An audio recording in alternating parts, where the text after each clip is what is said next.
Tohizantsika le tutorial, cliquez anty calque ankizy 01 ty de ny ataoko de afficheko le sélection teo, afficheko le sélection de ity masque ty aloha mila cliqueko activer, misy an'iny za contour fotsifotsy kely iny izy de manindry contrôle de cliqueko izy de iny fa mipoitra ilay sélection horizontale le nataoko tamin'ny ankizy 01 iny de misy zavatra ray combinaison na touche mila ataoko contrôle ray de alt de shift de ny cliqueko ity eto amin'ny ankizy 02 assureko aloha zany sélectionner ty ankizy 01 ty de le ankizy 02 eo am'le masque, eo am'le masque cliqueko fa tsy eto amin'ity sarina ankizy kely ty contrôle alt shift eo no cliqueko de cliqueko avy hatrany masque zany hoe appuyena miaraka sady tazomina miaraka contrôle shift alt de cliquena le masque de na mahatsikaritra ianao misy carré carré mipoitra regny,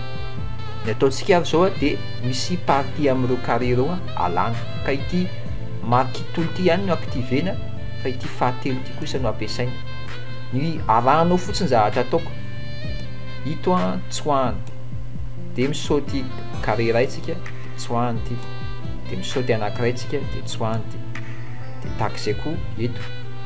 ty kosa tsoahako de misaoty anankiray saoty any saoty de tonga eto manaraka ty tsy alako fa le manaraka azy eo tsoahako tsoahako tsoahako de mifindra colonne ray ty zany miala atao fanarakaraka le izy miala ty de misaoty ray miala ty de tonga eto ty faharoa ty avy hatrany miala de miala ty de miala zay de tonga eto ty avy hatrany moa zany miala de ty koa miala de misaoty foana misaoty de tonga eto amin'ny colonne ray manaraka ty no miala tracena fotsiny de tonga eo ny tokony ataoko cliquena le sarina ankizy lahy de manao layer de new fa layer via copy ohatr'izay na raha ny oleko iny contrôle J assurena mipoitra aloha zany reo sélection le nataoko teo contrôle J de le zavatra sélectionné teo à partir d'un sary le ankizy lahy no copier amina calque ray vaovao de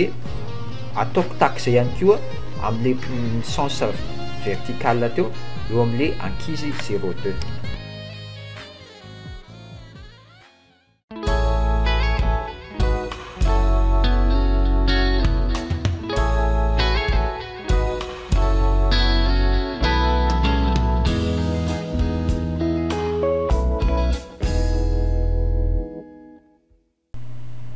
Tohizantsika le tutorial eto amin'ny ankizy 02 tsika zao, cliqueko aloha le masque, sélectionneko misy masque amin'ity ankizy 02 ty de manindry contrôle de aveo cliquena izy le vertical zany io de manindry contrôle alt shift miara-appuieko daholo tsy avotsitra de mifindra ato amin'ny ankizy 01 de cliqueko fotsiny le masque iny fa mipoitra izy de raha jerentsika layer 1 misy an'ity reto carré carré kely reto de miainga avy amin'ireo fotsiny tsika no anaovana le ato amin'ny ankizy 02 fa ny sens opposé raha ity carré eto amin'ny sisiny ambony ty zao no misy eto donc tokony vita zany eo amin'ity anankiray ty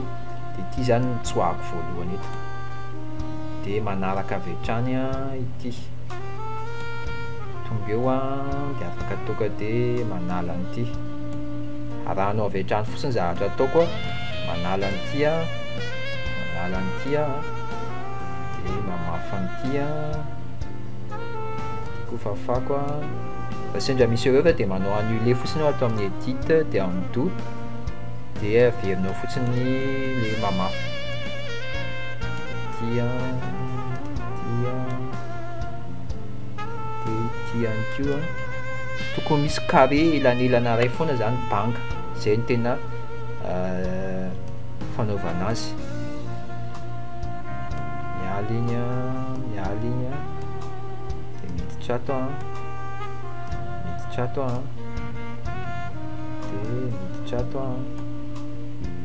de miditra ato mamafa izy de miala ty zany hoe assurenao misy any moins kely igny foana le curseur, le pointeur à souris de ty cliqueko zay de avy hatrany clique le sarina kilalo de contrôle J,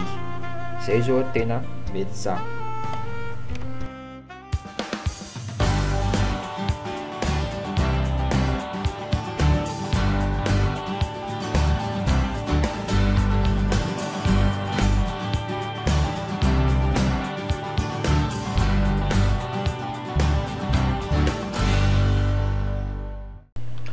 Toy izy antsika hatrany le tutoriel, vita iny zay ny layer 2 sur 1. Ny ataoko layer 1, cliquena aty misy ny souris, cliquena, clique droite de create clipping mask. De misy anty flèche kely ty mipoitra. Takizay koa layer 2, clique droite de create clipping mask. Manarak'izay clique sélectionner ny layer 2 aloha de clique droite blending option. Miandry kely io layer style koa afaka azoko avy aty ambany aty FX blending option de hauteur glow cochena fa mila sélectionner de aisako kely aty izy ahitako ny aperçu amin'ny zavatra efa nataoko de ty couleur ty avy hatrany ovaiko mainty noir, misy fa mipoitra de screen ovaiko multiply tahaka zao de eto amin'ny software ovaina precise de ampitombona kely fotsiny spread de tahak'izay koa ny size. Io zany tsy voatery hoe mitovy amin'ny ty anaty fa arakaraka le fisehoany amin'ny écran-nao no anaovana azy. Ty zao ataoko 7 zao ny hitako tena mety 7 zao de spread afaka variena kely fotsiny atao 8 iny na 7 ihany koa de ok de clique droite ihany eo amin'ny layer 2 io atao copy layer style de colleko eto amin'ity layer 1 ty de paste layer style tahak'izay de efa namany vita ihany zavatra ataontsika, mila esorina fotsiny gris io view de show de grid izy fa manjavona. Afaka mbola toizantsika io ty layer 0 ty manao contrôle J sélectionneko aloha contrôle J de jereko ny couleur ny arrière-plan zao noir, premier plan blanc, donc appliqueko ataoko mainty ny nanao copie de ty layer 0 ambany ty ataoko mainty, cliqueko le layer 0 de edit fill de background color de ok lasa mainty iny zany zao de jereo fa raha ataoko invisible ty layer copy ty de tonga am'le zavatra ny tedavitsika de tahaka le tany voalohany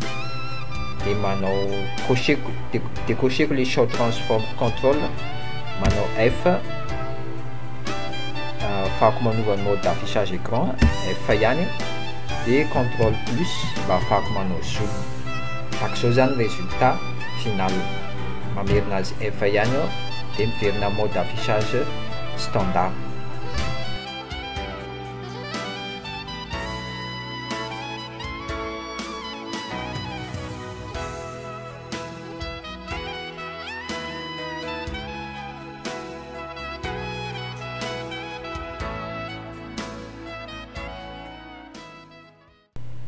Arak'izao hitanao zao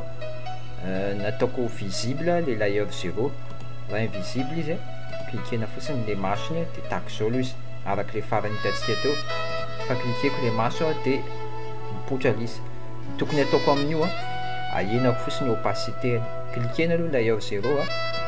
de opacité ahena kely fotsiny, ahena kely ohatr'izao izy metimety kokoa. De afaka asiko adjustment layer ohatr'izao izy manao ty cliqueko adjust ty ambany ty de hue and saturation na makatsiky adjustment ty cliqueko de mipoitra le izy. De amreto no jereko ty zao ny hue and saturation de manao colorize aho, kokotreko ny colorize de varieko fotsiny arak'izay ilaiko. Ohatra ataoko somary bleu izy na vert, ataoko somary bleu zao ny hitako metimety kokoa. De igny ho an'ity fond eto ambany ty zany io raha ohatra zao io zany efa misy opacité fa miheny, afaka henako kely ny opacité-ny tahaka zao na aveko 100% miankina am'izay io zany fanampiny fotsiny ty zavatra toizako ty fa miankina am'izay safiditsika fotsiny ny fanatsarana an'le sary efa azontsika teo. De afaka makato amin'ity sarina kila ty ohatra de asiko ihany koa ty hue and saturation de afaka asiko colorize de hitantsika efa misy zavatra miova ao ataoko ny mavomavo io zao de miova, ataoko ohatr'izao menamena, zavatra miova zany. De miakatra ihany koa makaty amin'le ankizy 02 cliqueko le sarina ankizy de hue and saturation de afaka ataoko ihany trano ny colorize de tonga amin'le effet tiako atongavana de manao contrôle moins fotsiny ahenako ny zoom ataoko tsaratsara kokoa, ataoko fit screen izy tahaka zao F ihany zao plein écran verina F de mode standard fermeko ty fenêtre ty mba ahitako azy tsara. De ny tokony ataoko manao file save as enregistreko igny de enregistreko ataoko hoe photo ankizy de enregistré TSD aloha zay igny fa rehefa afficheko ohatrany hoe amin'ny web izy ataoko amin'ny Facebook de ataoko save as de JPEG zany hoe de misy PSD io mbola modifiable igny iverenako rehefa tiako mivaina ny zavatra tsaraina ikeko kosany enregistré de manao ok de manafako mahazo aperçu manao F de F ihany F ohatr'izao de shift tab de manjavona le panel zao tena metimety kokoa. De takzay no mahakasika ny tutoriel nasehontsika igny manao shift tab zao de miverina le panel raha iverenako ny eo amin'ny bridge contrôle alt O de ary ambanimbany ary nametrahako an'le izy izy ireo afaka angezaniko tsara. Rehefa angezana izy de ohatr'izao ty izy le nisy fanatsarana raha izy telo moa zany no amperahana izy roa zao ohatr'izao ty le niaingana de ty le nahatongavana zany hoe iny izy zao efa vita tsara ty le original ty kosa le anankiray tsy de nasina effet loatra fa juste misy an'le randrana. De takzay ty tutoriel nianarantsika ty zay nahafahantsika mianatra teknika zay tsy de tena hoe sarotra fa ilaina matetika kanefa raha arahanao tsara iny vidéo iny de mora ihany izy io de misaotra antsika rehetra.